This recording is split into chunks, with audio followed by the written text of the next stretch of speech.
Small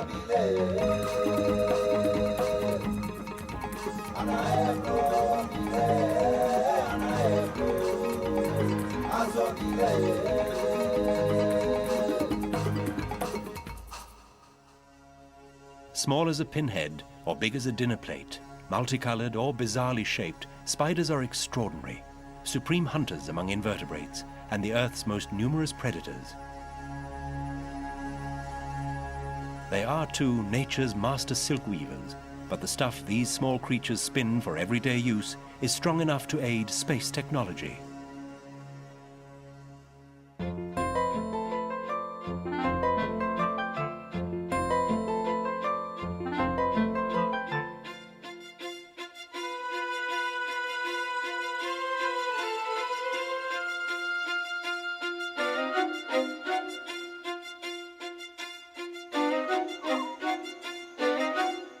Long ago, the moon beckoned a spider and sent him to Earth with this message for its people. Just as I'm reborn every evening, so you too will be reborn. Spider ran slowly down to Earth on long silken threads to deliver his precious message. But he was overtaken by a speedy hare, as inquisitive as he was quick. He asked the spider where he was going and pestered him until he knew where and why. "But Spider, you're too slow," he said. "It's almost day, the moon is dying. The people will never believe the message. I'll take it for you." But he forgot the exact words, and instead he said, "The moon sent me to say, as I die and vanish, so you will too, for good." However, the spider has never given up trying to pass on the correct message, and he still spins his webs today in a vain attempt to do so.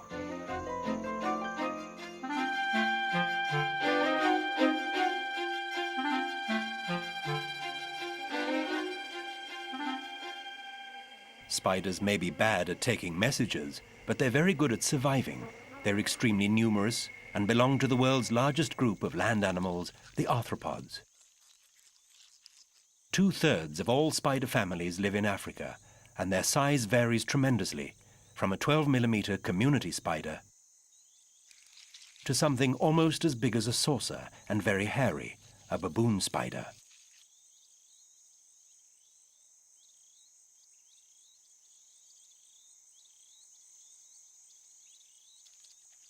All spiders have 8 legs,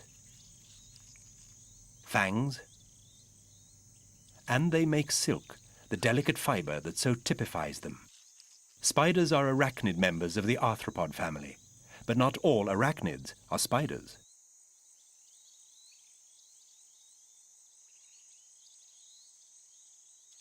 A velvet mite is an arachnid. It has 8 legs too.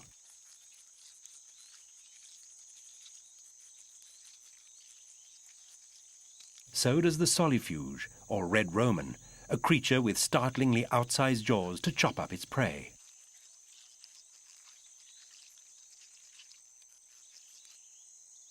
But neither mite nor solifuge, nor this bizarre creature, the whip scorpion, can produce silk. And that is the thread from which the spider's very life hangs.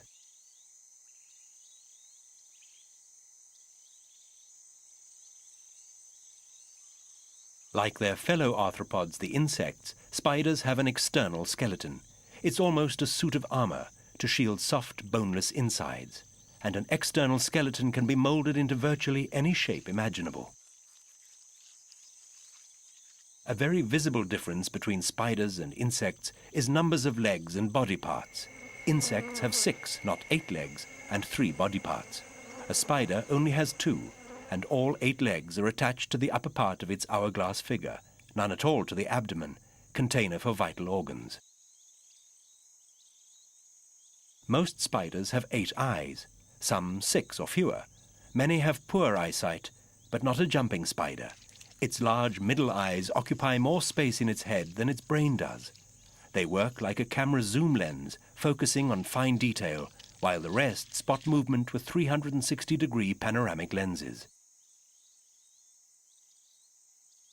Spiders have 2 short front limbs called pedipalps, The females are adapted for feeding, the males for mating, proof of where the priorities of each lie. Spiders are hairy creatures. The hairs take the place of ears, nose, and taste buds. They can feel too.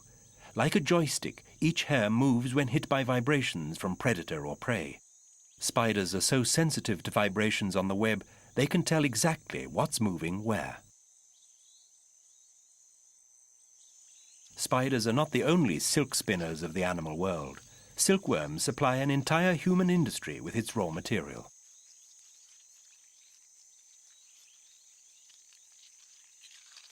Silk is one of the most astonishing, beautiful, and useful products in nature. The spider makes it from the simple basics of protein and water.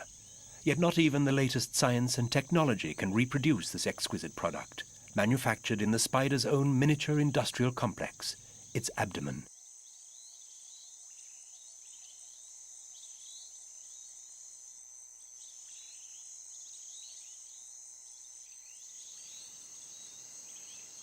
Silk threads are produced in special glands and extruded through nozzle-like spinnerets.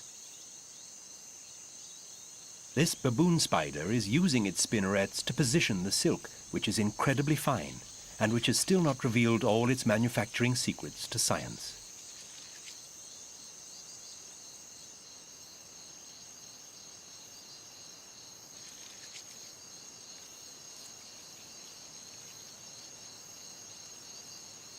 Spiders weave different silks for different occasions. The baboon spider is making a web to screen it while it molts, a changing room to hide in at a vulnerable time of life.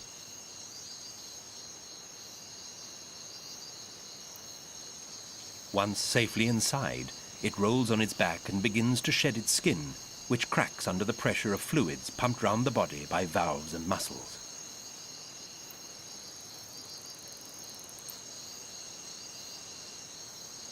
Membranes above the leg joints tear. All 8 legs will come out at once from the old skin.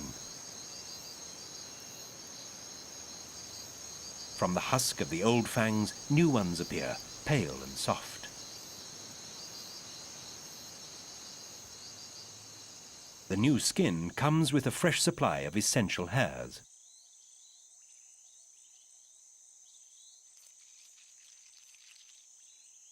Producing a bigger new skin and shedding the old gives the spider room to grow.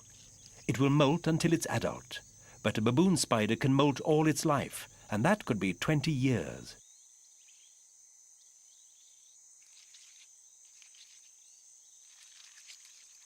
After a molt that may last 2 hours, this nocturnal spider will abandon silkscreen and old skin and return to its nighttime activities, and the earth burrow that its skin matches.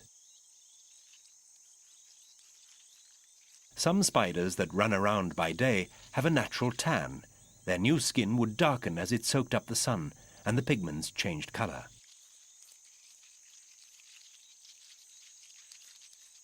The cast-off skin, like a ghost spider, will gradually crumble to dust.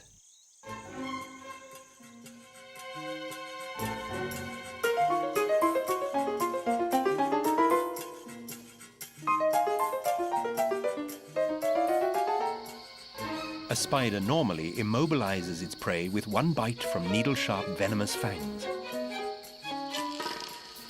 Then it can take its time over a meal, unable to fight back.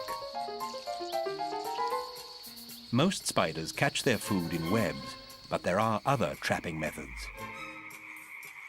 A fishing spider baits fish with its own legs as it straddles the water surface.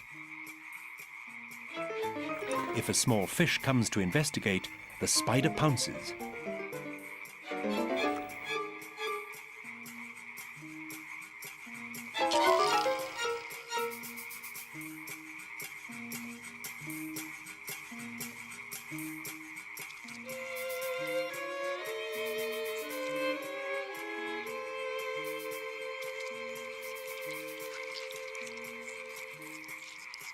However, fishing spiders don't just eat fish.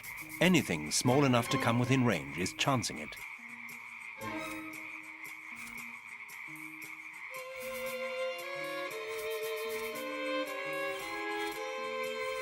and it's hard to hide from all those spidery eyes.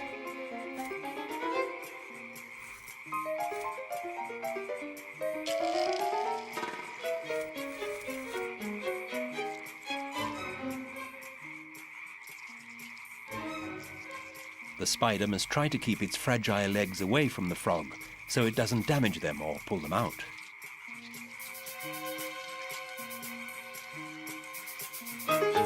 The spider's venom will slowly tranquilize the frog and stop it struggling, so it will not be able to fight back or escape as the spider liquefies it and begins to eat it alive. Spiders can't chew their food or swallow it whole. They eat by pumping digestive juices into their prey and sucking up the resulting soup through their ready-made drinking straws, hollow fangs. The process is speeded up by using mandibles to soften prey, but it will still take hours to eat the frog.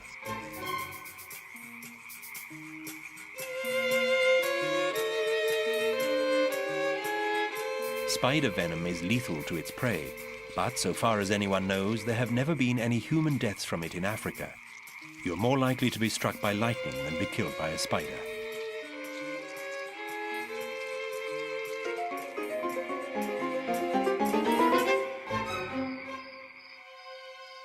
Webs are the most popular traps.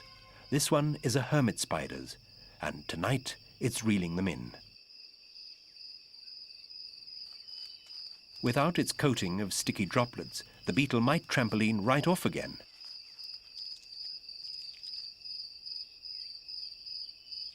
But the more it struggles, the more it's stuck. The spider has felt its vibrations and runs down to see what's landed.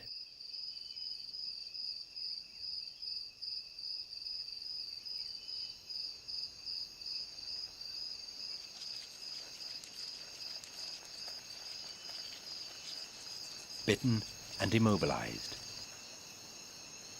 Now for silk thread to tie a parcel.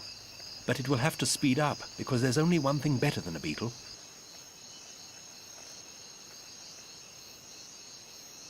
Two beetles.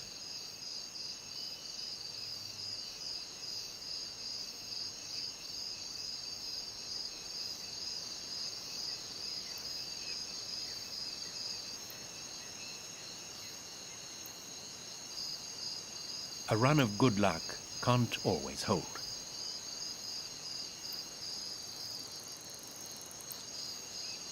At least this one's going nowhere.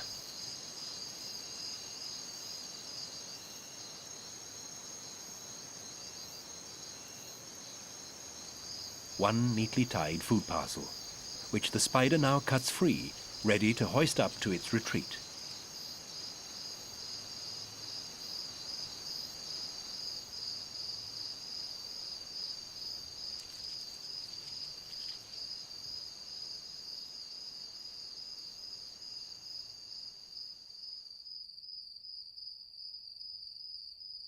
It joins other insect morsels hanging there like sausages on hooks.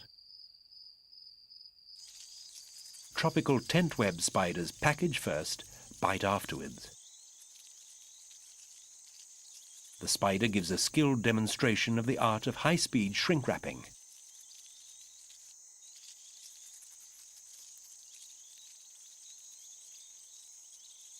When it's finished, the silk will keep the packaged insect fresh right up to its eat-by date.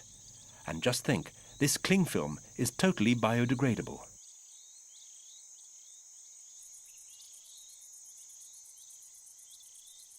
When there's a flush of insects, a spider can gorge because its abdomen is expandable.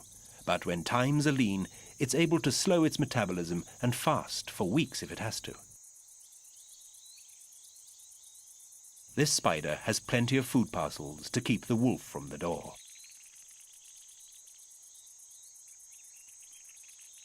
And there seems no limit to the conveyor belt of silk spooling from its abdomen.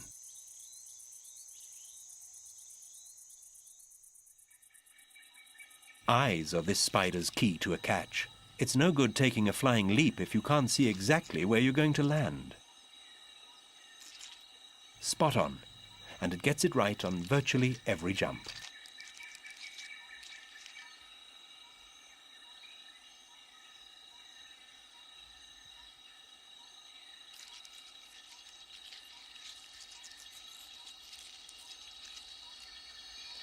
Down in the flower bed, a blossom may not be quite what it seems. Not everything yellow is part of the fixtures.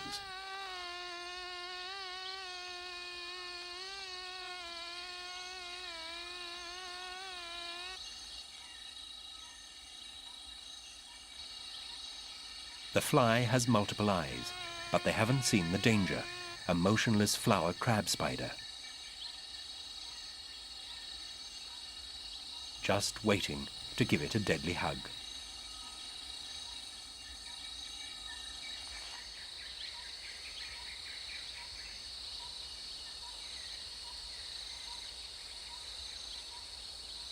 A hug and a bite, and the fly's immobilized.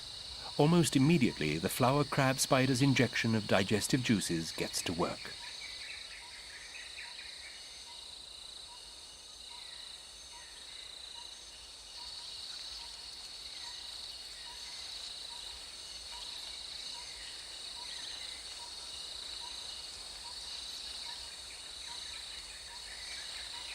A meal is better eaten in private, under the petals, away from the eyes of a spider's own predators.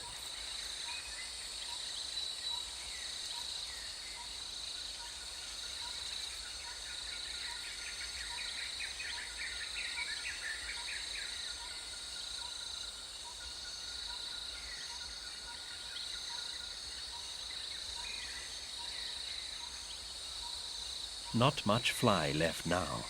Just a dangling husk, sucked dry.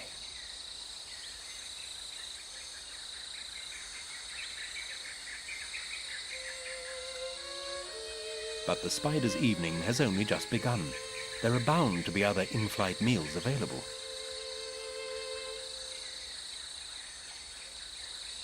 A bee, perhaps. Better get ready for a sudden landing.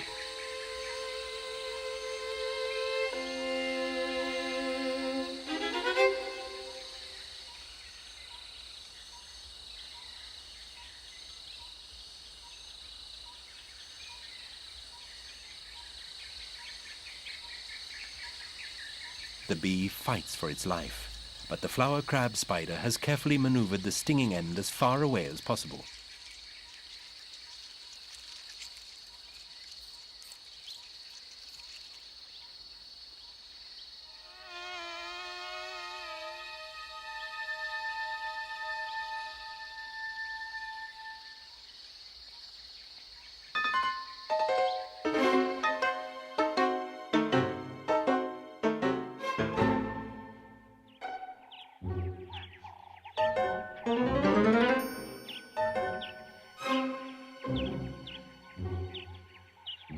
A walking football scarf tied to a pair of boots.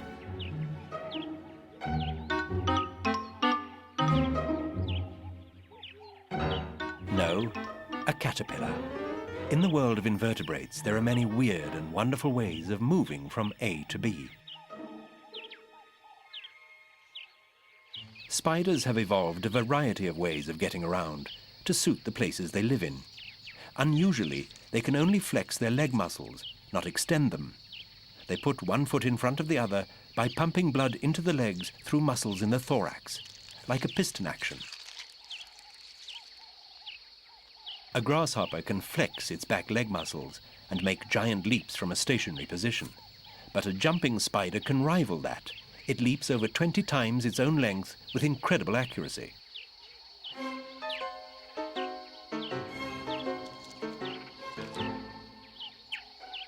Not that it heads into the blue without taking precautions. If it sees something appetizing, like a mantis, it attaches a safety rope to a solid object before going for it.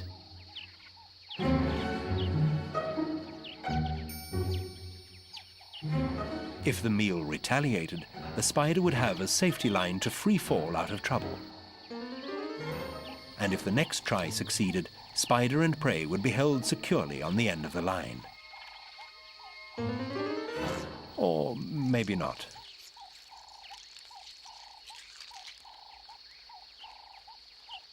Traveling by leaps and bounds is not the way most spiders move.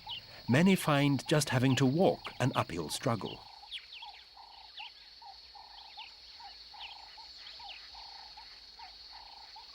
But there are other ways to get around, like bungee jumping.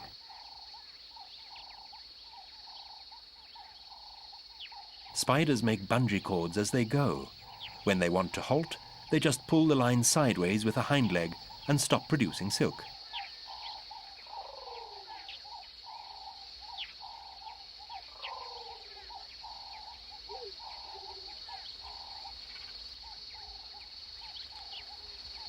And to run back up a line, they eat it, or climb it using tiny claws on the tips of their legs.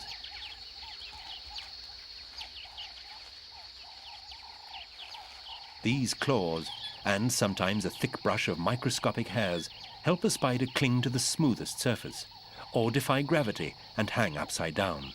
As long as it grips the silk threads between middle claw and the stiff serrated hairs, a spider can't fall. Web silk is covered in sticky droplets. Spiders work their way around them and hang from the silk with those special claws instead of walking on it, so they don't get caught in their own traps.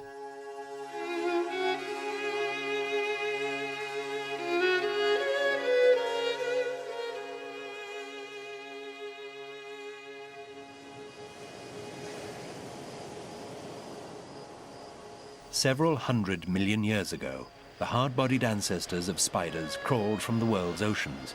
They were part of the advance guard of life on dry land, and their design was so efficient it's hardly changed since then. Already 374 million years ago, an animal called Atacopus had fangs and spinnerets. Fossilized silk was found with it. Its abdomen was clearly segmented, and it was probably the very first spider. Today's Lephistius spider of Southeast Asia looks almost identical.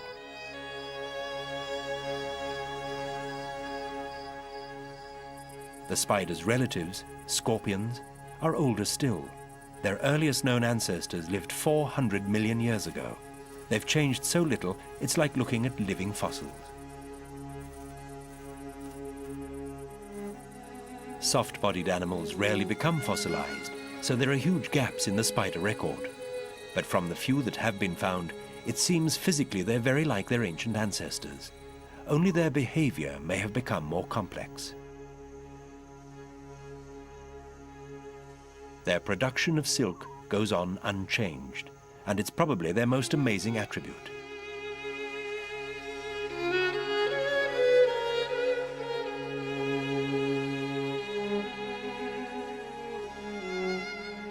The spider's silky hallmark allows it to live almost anywhere.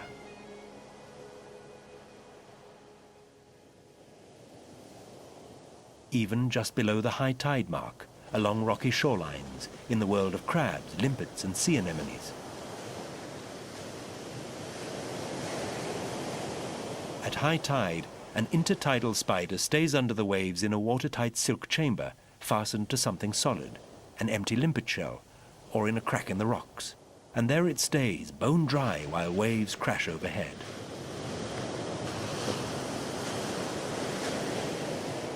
When the waves retreat and it's safe to come out, it cuts a neat exit hole, and off it goes to comb the beach and find other small intertidal animals to eat.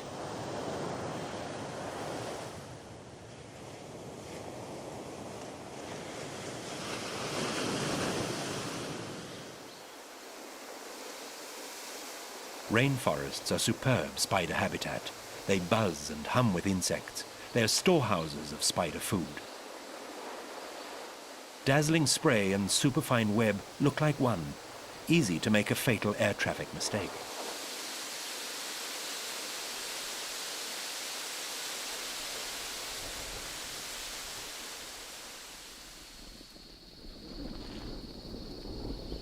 When thunderclouds gather, other spiders prefer to go in out of the rain.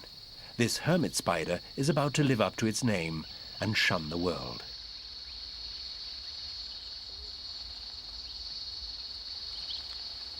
But first it needs somewhere to hole up.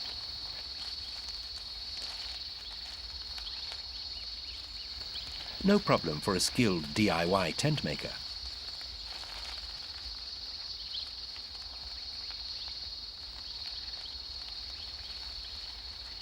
Struts and guy ropes can all be made by the silk glands and hold a makeshift tent in place.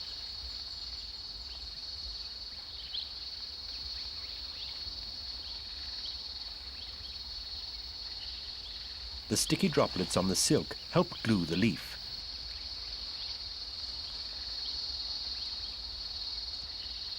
Such a simple but masterly creation. And it'll do the trick when the clouds open.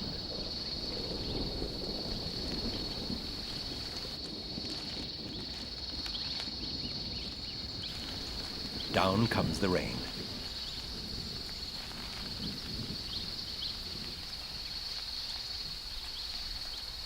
And in goes the hermit spider, high and dry in a homemade shelter.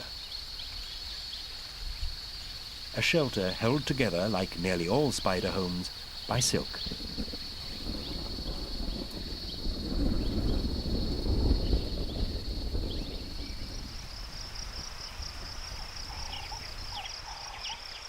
Spider silk is incredible. Though finer than human hair, it's stretchier than an elastic band. It's the world's strongest natural fiber, and so superior that genetically engineered spider silk may end up in seatbelts. And it's 100 times stronger than steel.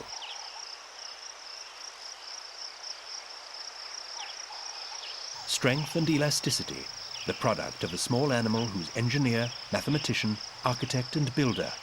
A web construction team of one, whose materials are so good that a single strand of its dragline silk would stretch 80 kilometers before it snapped under its own weight.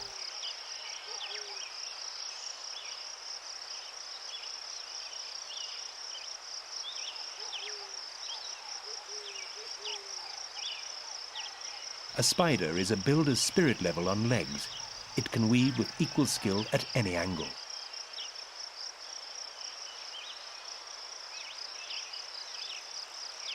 And as any good builder knows, when you work at heights, first you put up the scaffolding. The spider's is made of silk, thrown out until it catches. And instinctively it runs out exactly the right length.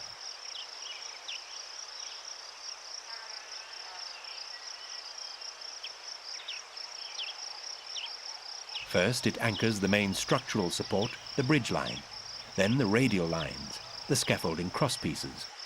The structure is so light that one thread long enough to go around the world would weigh no more than an orange.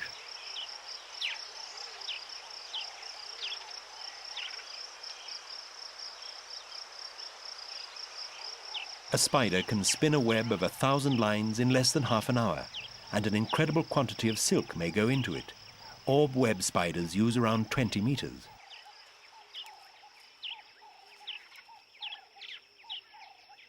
The liquid crystal fibers of this silk make human equivalents look crude. If scientists could unpick its secrets and copy it, the chemical industry might be revolutionized by a new class of eco-friendly techniques and products.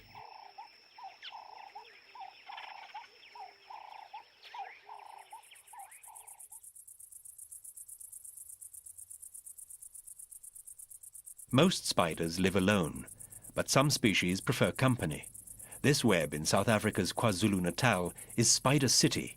Thousands of tiny community nest spiders all share one big silken home, several meters high.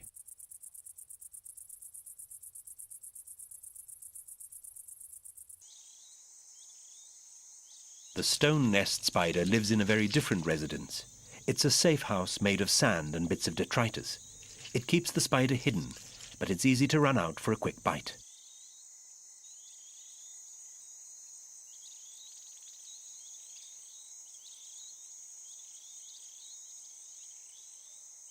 A cellar spider's web looks thrown together any old how, but this untidy jumble does its job, an insect booby trap.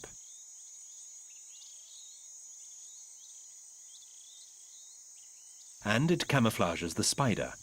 Until it moves, spider and web are hard to tell apart.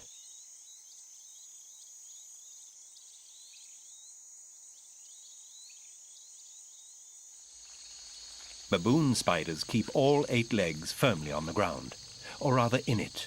They live in burrows, surrounded by the soft luxury of silk. Delicate strands run out along the surface to trap the unwary, who are quickly ushered in, permanently.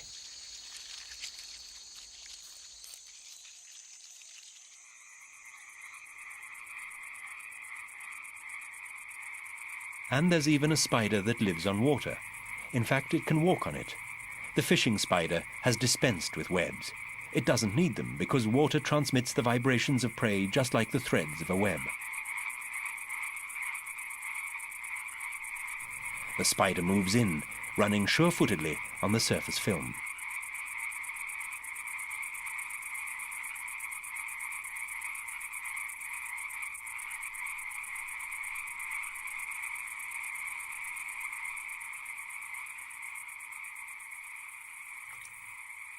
Other moth predators may be alerted, but the spider's a better skater.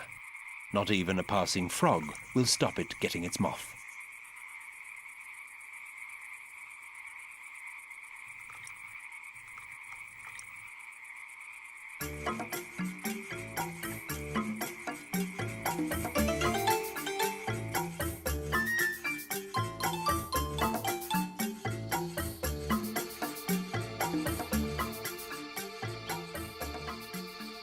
Spiders are silent creatures.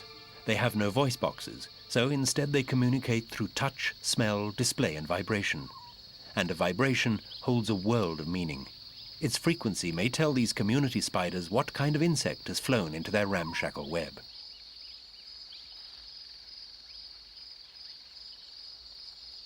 They rush over to investigate. They are small and the beetle is large, but there are so many of them they'll overwhelm it by sheer force of numbers.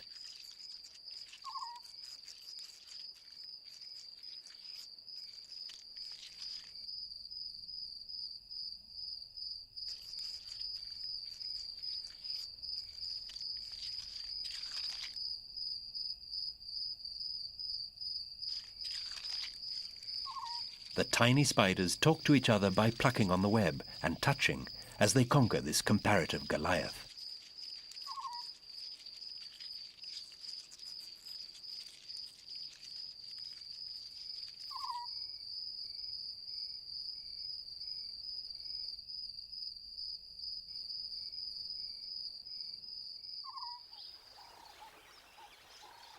Keen eyesight helps a jumping spider interpret signals from other jumping spiders. Jumping spiders talk with their legs. If one spider intrudes on another's territory, legs can be very communicative.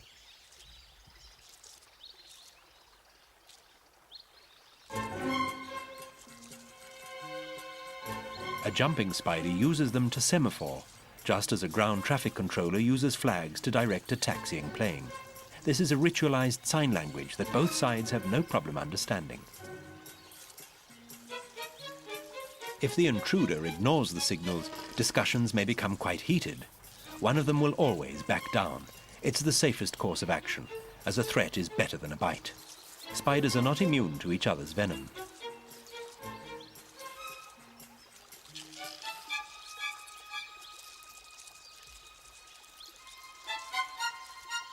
Just as people have evolved distinct languages, every single species of jumping spider has evolved its own unique semaphore code.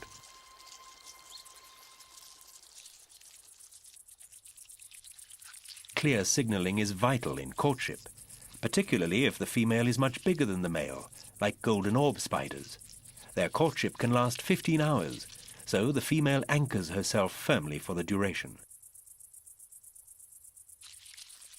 She weighs 1,000 times more than the male, who's so much smaller he must make sure she knows he's mate, not meat. A delicate round of negotiations begins, with him plucking her web, playing its strings like a lead guitar in a tune known only to golden orb spiders. The vibrations he makes signal his sex, species, and intentions. Strum the right chords, and his chances are good.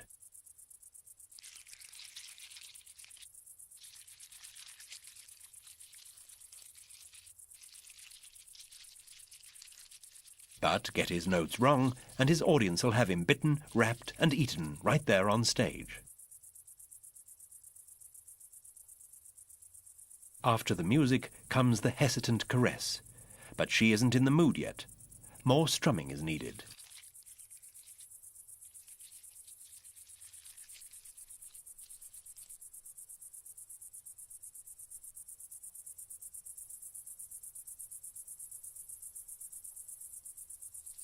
How about this tune?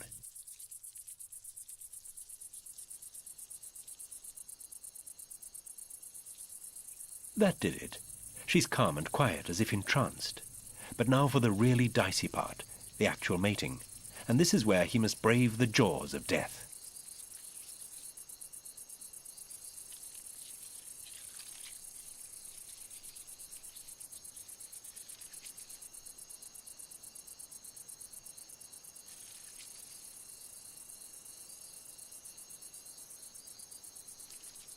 The male has previously used his pedipalps like eyedroppers and sucked sperm into them. They fit the genital opening in her abdomen like a key in a lock. And only hers, since each species of spider has its own uniquely shaped genitalia. Now he inserts his sperm with infinite care.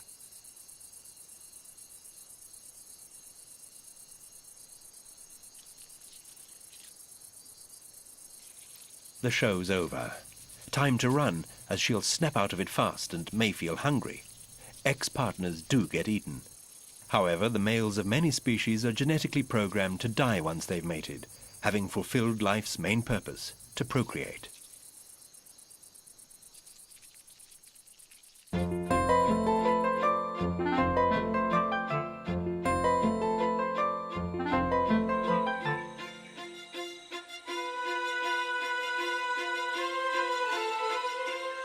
Spiders lay hundreds of tiny eggs and tie them up in delicate silk bundles. Sometimes they reinforce the bundles with vegetation or sand. Some females, like the fishing spider, keep hold of their precious bundles until the eggs hatch.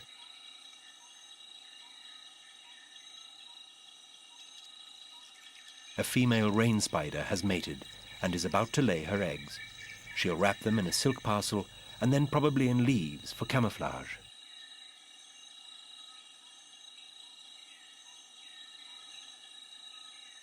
Mating is a once-in-a-lifetime experience in the world of spiders. Just once, and a female has enough sperm for life. She stores it internally, and when she lays her eggs, she takes out what she needs to fertilize them.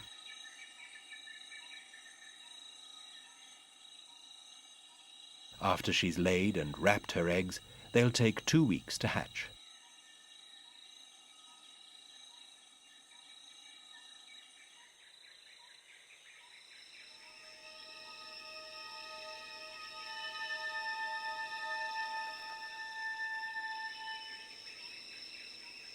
The rain spider has her leaf bag tucked behind her. Its leaves are now dry and brown, the same color as she is. But anything that comes her way might threaten it, or maybe feed her.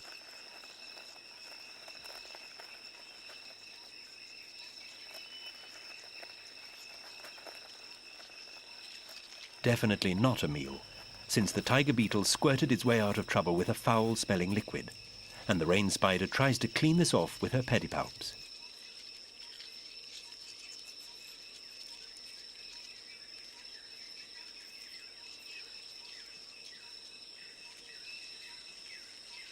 Perhaps her bag of eggs should be less exposed, hidden from any hungry neighborhood predator.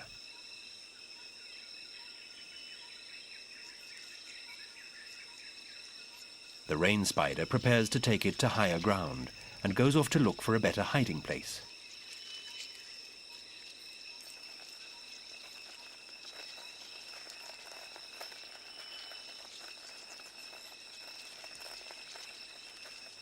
Left unguarded, a bundle of spider eggs would make a good praying mantis meal.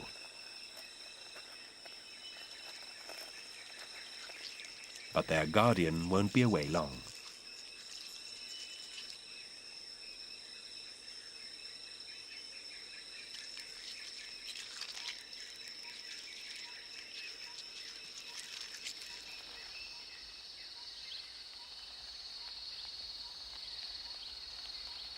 She's watched her eggs well. But now the first spiderlings are hatching, they'll look even more appetizing. The rain spider mother needs to carry on guarding.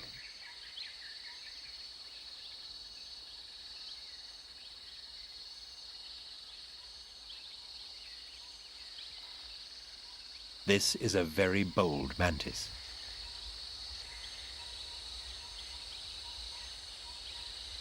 The The spiderlings are tiny replicas of the adults. Only their mouthparts, venom glands, digestion and spinning organs are still underdeveloped at this early stage.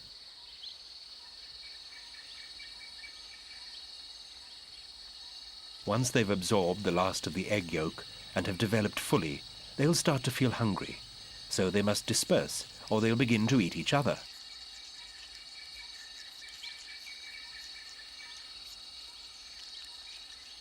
Its first hours or days may be the riskiest part of a spider's life. Unlike the rain spider, many mothers don't bother to protect their vulnerable spiderlings. Some don't even guard their egg sacs.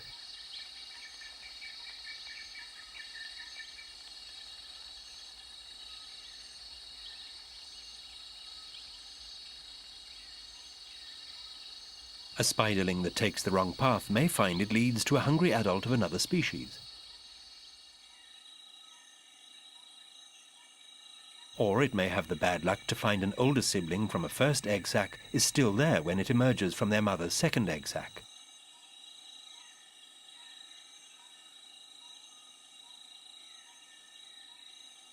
Some arachnids, like the tailless whip scorpion, keep their young with them until they're old enough to be independent.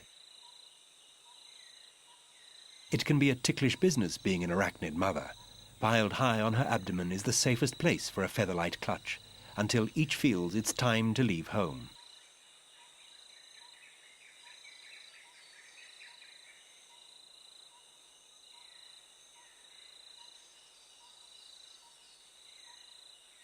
Wolf spiderlings also cling tightly to mother's abdomen, which has special hook-shaped hairs for them to grip.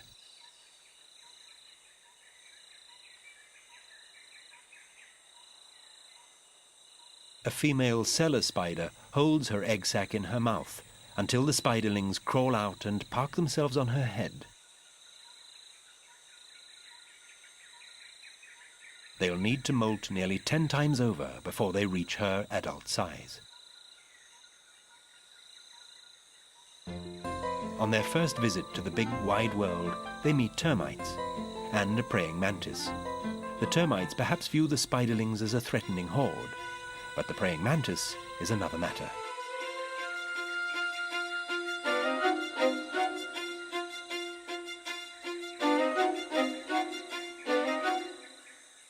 It's a predator.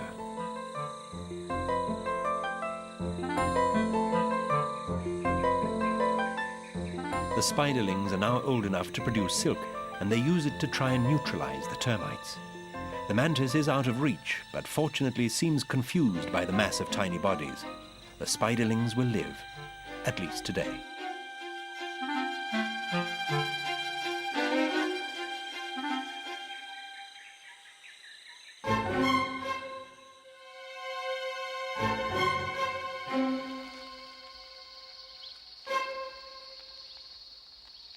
Spiders may be the world's most numerous predators, but there are many animals that prey on them.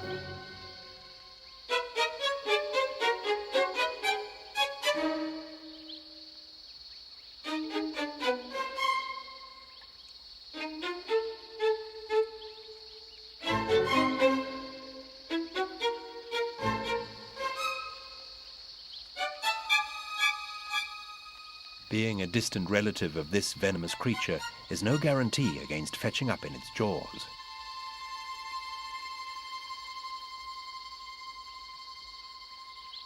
Scorpions, birds, mammals, ants, lizards.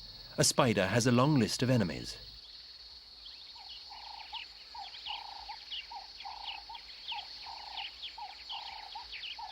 If you can avoid venomous fangs, the bit behind is a soft, squishy beakful.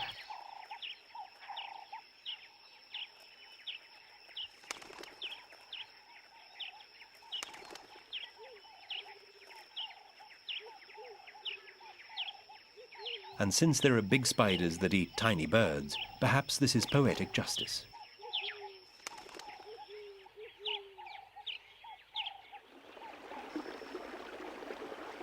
The tables can be turned too on a fishing spider.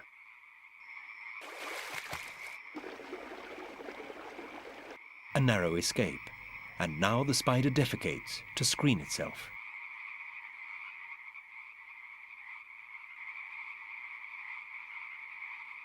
The fish seems to have lost the trail.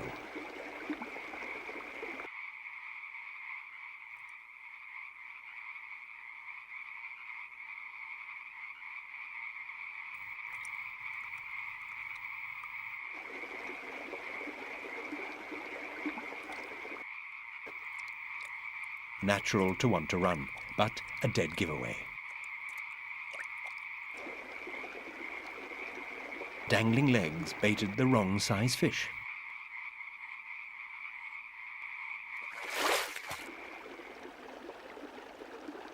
At least that was a quick end. Not all are. At egg-laying time, a female parasitic wasp seeks out fresh rain spider, and she goes to considerable lengths and considerable trouble to find one, and to sting and paralyze it before it can do the same to her.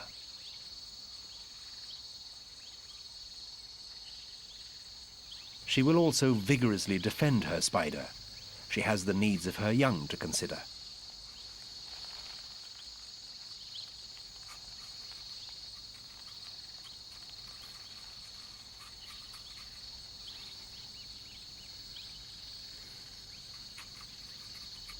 The spider is much heavier than the wasp, and yet she's quite capable of dragging it up off the ground, out of reach of scavenging ants.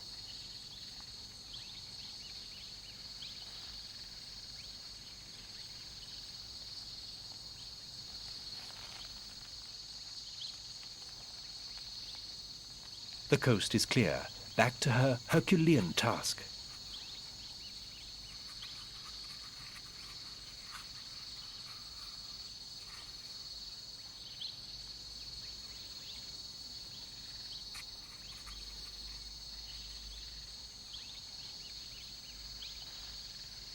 Here is the spot where the spider will end her days, entombed in a hole dug by the wasp, awaiting a fate arguably worse than any of her own past victims.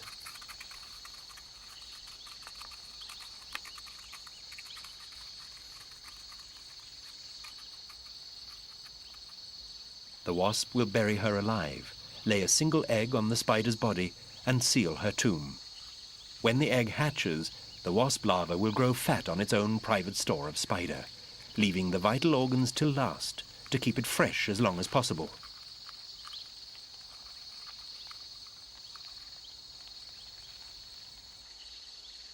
Strange shapes can save a spider's life, or superb camouflage, like the long-spinned bark spider.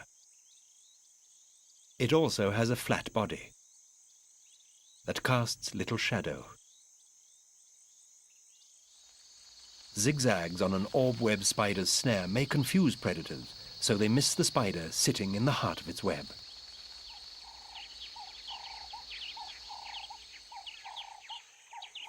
Some predators are not after the spider, but its web. Elastic silk makes a strong and soft nest, a luxury home to cocoon paradise flycatcher chicks.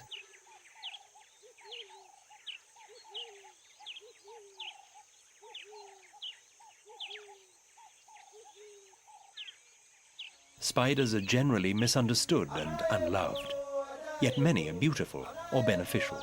Few are dangerous to man. Indeed, what they manufacture can be invaluable to science. Spider silk has entered the space race and the arms race as the model material for satellite cords and bulletproof vests. Even some of the most sophisticated new technology may yet be improved because of a fiber spiders perfected nearly 400 million years ago.